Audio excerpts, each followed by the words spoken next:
What's going on, guys? Welcome back to another one of my YouTube videos. Today we are going to be discussing the two decks that I mainly used to climb to Infinite rank. I have to say my experience this time climbing to Infinite has been such a blast. I used mainly two decks. One I used to climb from all the way from 60 to basically 90, and then I used the last 10 levels. I used another deck because I was able to obtain Shuri. I have to say, Shuri is probably one of the best cards I've obtained. She's not only made this game even more easier for me, but she's just absolutely ridiculous. So why don't we go ahead, we're going to go and talk about these decks. I'm going to walk you through real quick on how to use them. One of them is a Lockjaw Thor. I have to say, this was actually the most consistent version of a Lockjaw deck that I have not only had built, but I've seen some other builds that some people run, and they're cool, but I have to say this is probably the most consistent. Now I'm going to walk you through this. Obviously, you have your Sunspot and Armor, because there's going to be times you're going to be passing turns. They're all reliables. Those two go hand in hand like, chocolate and marshmallows, you know what I'm saying, for s'mores. Your turn 3, you're pretty much going to want to have a Thor. Thor is going to be your bread and butter. He essentially, turn 3, you get that Mjolnir into the deck, and you know, as early as possible. And this is what you're gonna basically put him in his own lane aside from Sunspot, Armor, and you're gonna just let him just be there, do his thing. He's pretty much gonna become like his own 6 cost essentially in terms of power by pretty much the end of the game. If you don't have a Thor, turn 3, Lockjaw obviously, and the Wasp. Wasp and Lockjaw, man, are just such a beautiful synergy. They just really complement each other. You just keep playing her in, and you just keep getting those free cards in that area. Just make sure that you leave room for her in the Lockjaw area, because you're going to be constantly using that. Now here's the other thing. You have the Jubilee for turn 4, but I would say Lockjaw and Jubilee are both kind of a turn 4 kind of card you want to use. Like I said, you want to get that Thor out early. Turn 5, you absolutely 100% want to play Jane Foster. If you have a Jubilee in your hand, I would recommend playing the Jane Foster. It's just so much more worth it. The reason that is that you're going to basically put Thor on the field, you're going to put Lockjaw down, and that Wasp's going to get re-entered in. If you don't have the Wasp, like I said, use the Jubilee. Jane Foster is going to pull you not only the Wasp back, but they're going to pull the Mjolnir. A lot of players tend to forget what Jane Foster does. This is one of the biggest contributors to this deck.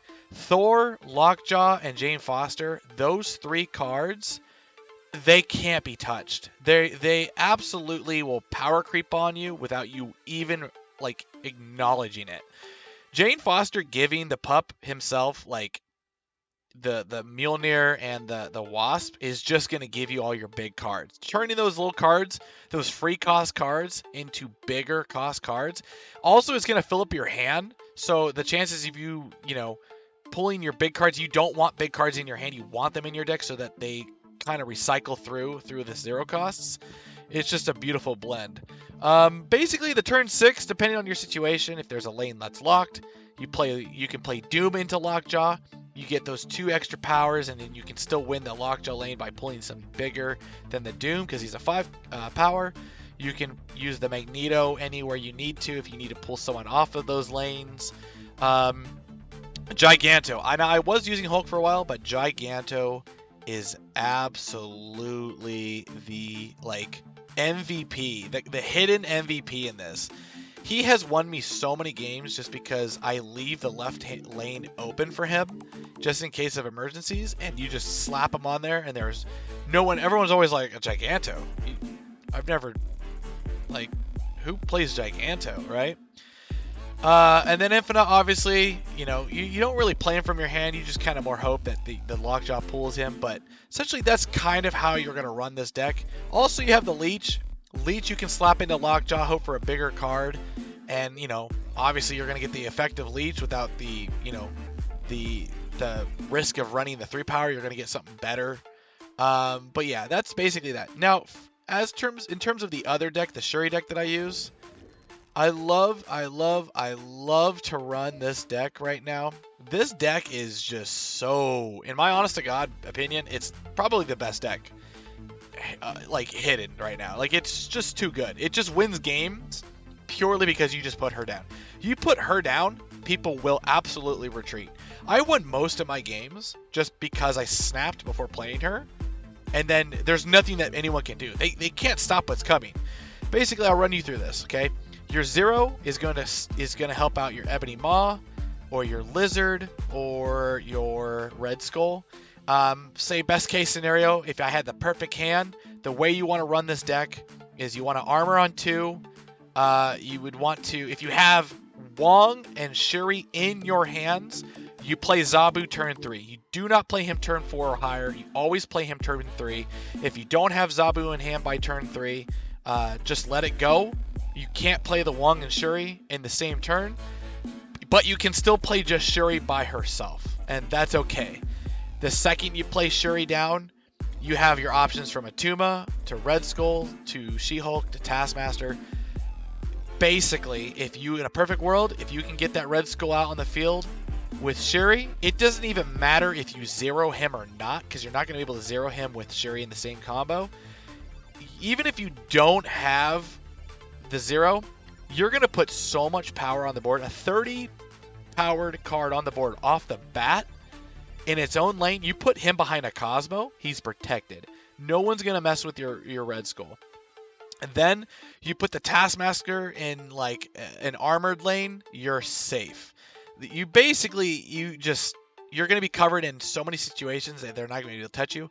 Say, for instance, you don't pull the Red Skull. It's not the end of the world. You still have that Shuri combo.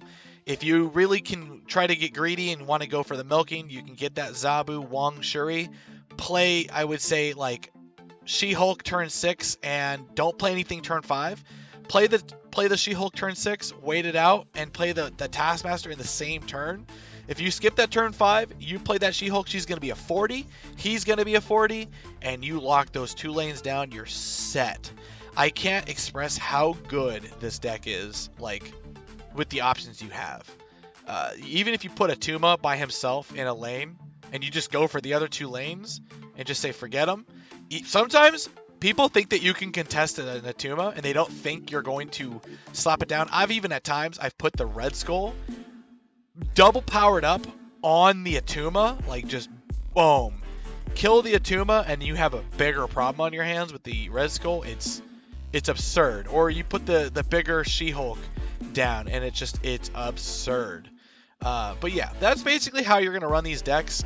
Hey, you made it to the end of the video. Just wanted to say thank you. Sorry for having to end it off there. Had a slight bit of an editing issue at the end there, but just wanted to say thank you for making it to the end. Don't forget to like, subscribe, and hit that notification bell.